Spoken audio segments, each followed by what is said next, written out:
Hi guys, I'm Kasha. Welcome to the channel and welcome as always to our coffee times to discuss books in horror, and I'm coming at you with another book review. This time it is adult horror and it was a very anticipated release of mine. I'm here to talk to you guys about Burn the Negative by Josh Winning.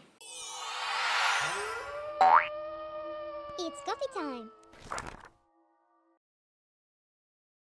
Stories about cursed media have always been a favorite of mine. I've always really enjoyed to see how that has also changed through the years. I remember when I first watched the movie The Ring, Ringu, I watched the original Japanese one first while I was at uni, and I remember it had a huge impact on me, and I've always loved since then to see cursed objects. Now that was back in the day a VHS tape, so things have changed a lot. I always thought the concept was really creepy, like what if you by mistake watch a tape or see a video, a clip of something that is gonna curse you, and basically you have like 7 days to figure out how to destroy the curse in order to survive. What we have in Burn the Negative is a cursed movie set, a cursed movie, which is something that I also love to see done, since you guys know I love horror movies as well. So I love to combine my two loves, which is horror movies and horror books. The book has a beautiful, stunning cover, and I picked it up the moment it came out because I was really intrigued to see what he was going to do. I believe this has been his first adult book, so I was curious to see how he was going to approach it. All I knew was that the book was about a movie that was filmed in the 90s called The Guest House, and that it was rumored to be cursed, and so I was really excited to pick up the book. So the moment that it was delivered, I knew it was gonna be my next read. So today I'm here to talk to you about the book, as always, spoiler free. When Laura was a kid, she was a child actor, and one of her biggest roles was in a horror movie from the 90s called The Guest House. What happened was that after they wrapped up, filming the movie and everything, the people that were involved in the film started dying in very mysterious circumstances. We fast forward 30 years and we find Laura, now an adult, a 37-year-old that works as a journalist, and she has heard that they are basically remaking The Guest House, that cursed movie from the 90s, and they are turning it into a TV show. And the worst part is that she has been tasked as a journalist to go and talk to the cast and crew and, to write an article about it. So now she'll have to travel back to LA and revisit all her childhood trauma and also confront one of her biggest fears. In The Guest House, Laura's character, this little girl, had a gift. She was able to tell people how they were going to be killed by the Needleman, which is the evil entity in this movie. But what happened is that actually after they finished the movie, the people involved started to die in kind of like similar ways from the movie, and that is when the rumors that the set and the movie were cursed began. And now people involved in the remake, in this kind of TV show reboot of the story, are also starting to die. Laura was a child actor and she does have a lot of trauma from that time, apart from, participating in a movie that was such a disaster. And the family decides to relocate right after all of the rumors started about the movie being cursed. The press was being like really intense, so they decided they had to leave the United States and they decided to move far away. They also even decided to change their last name so people would no longer be able to find them. They were really scared because basically most of the crew and people involved with the movie The Guest House were either dying or were behind bars. Now as an adult, Laura is living in the UK. She is a journalist. She has her new name, new surname, so nobody really knows who she is. Nobody knows that she's the girl that was in that movie, and she wants to keep it that way. But of course we have now the problem that she has been tasked to go back to the United States to interview the people involved in this reboot. and now she's gonna have to go back and confront her biggest fears, which basically are to go there back to the sets and the rooms and everything that has been recreated from the first movie. Laura already has a lot of anxiety when she's in the plane on her way to LA, and that was super relatable. I also have a lot of anxiety when I fly, so I can totally relate.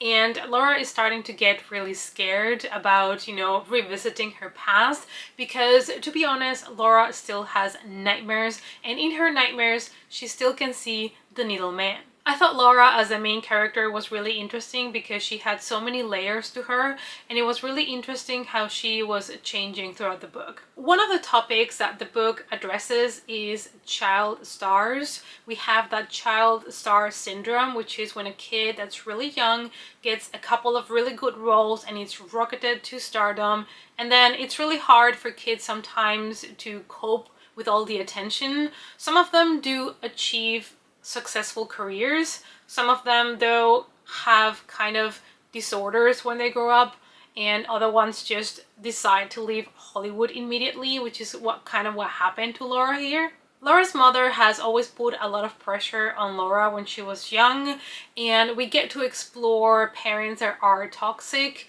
These are parents that are very selfish, and basically Laura's mother is pushing her dream on her daughter, because Laura's mother always wanted to be a movie star and she never got that. So now she's really pushing her child to do it, even though Laura might not even want that for her. Cursed films are those movies that allegedly, when they were being filmed and during production, there was a series of really strange occurrences. These can be things that happen to the cast, to the crew, things that happen right after the movie is released. And a lot of these incidents might be just accidents, but it's always interesting to see this kind of rumors about cursed movies. There's many popular films that it's rumored their sets were cursed, like The Exorcist. In the case of Burn the Negative, what we have is basically the cast and crew of this movie, after the movie was finished, started dying in very similar ways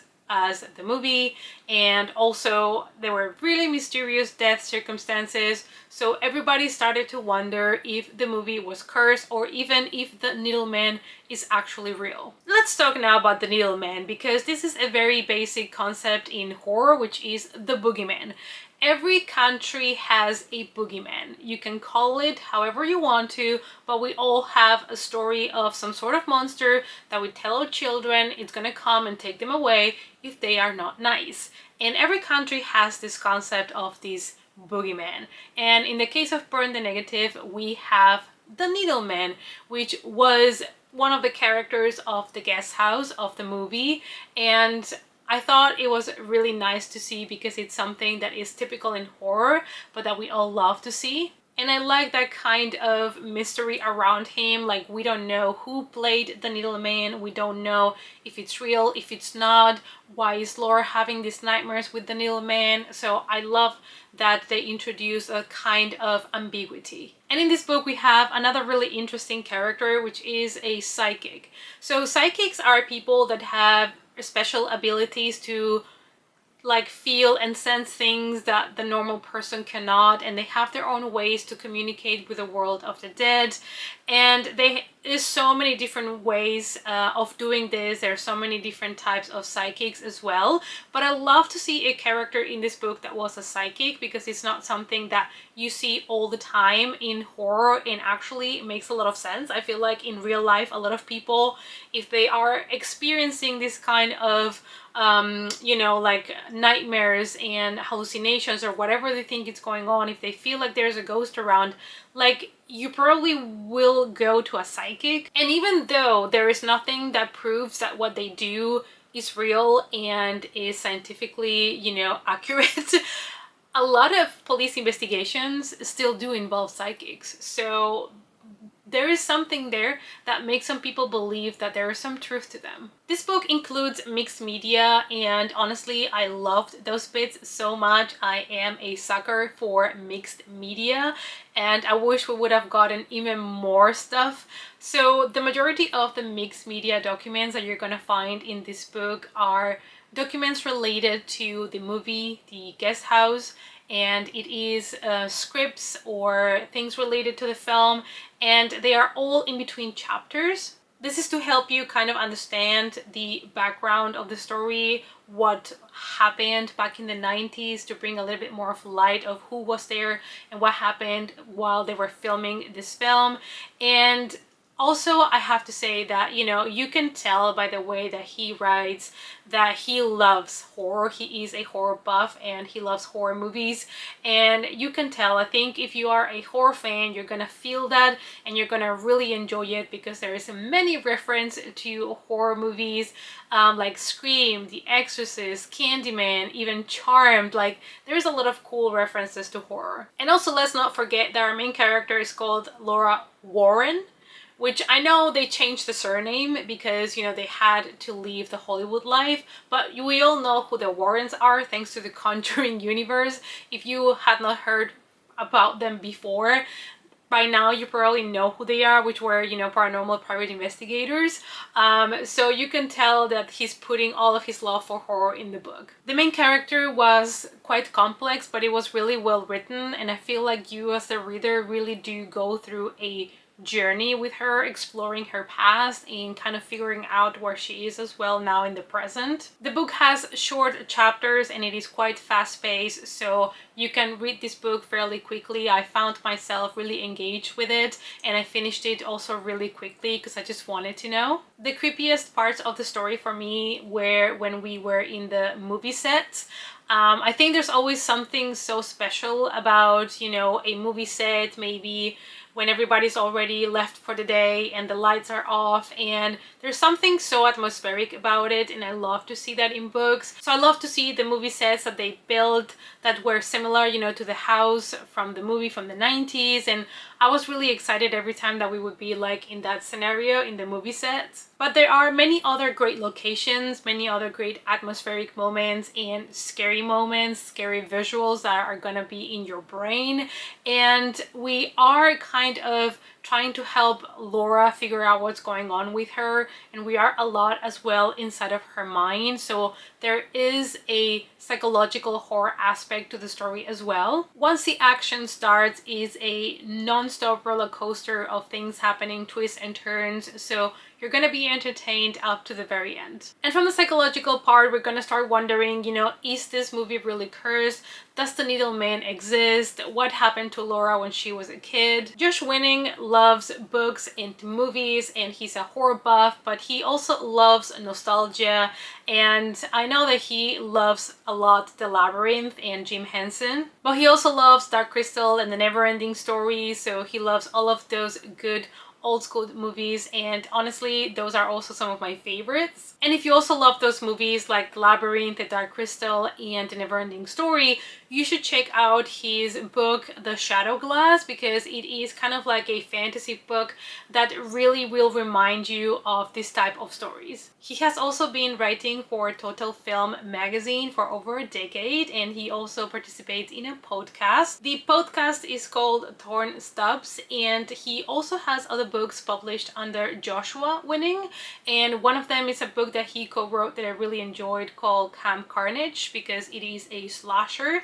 and it's based on a summer camp, so I can definitely recommend that to you guys. He also wrote Vicious Rummer, which is a YA book, and he has the Sentinel trilogy, which are also YA books.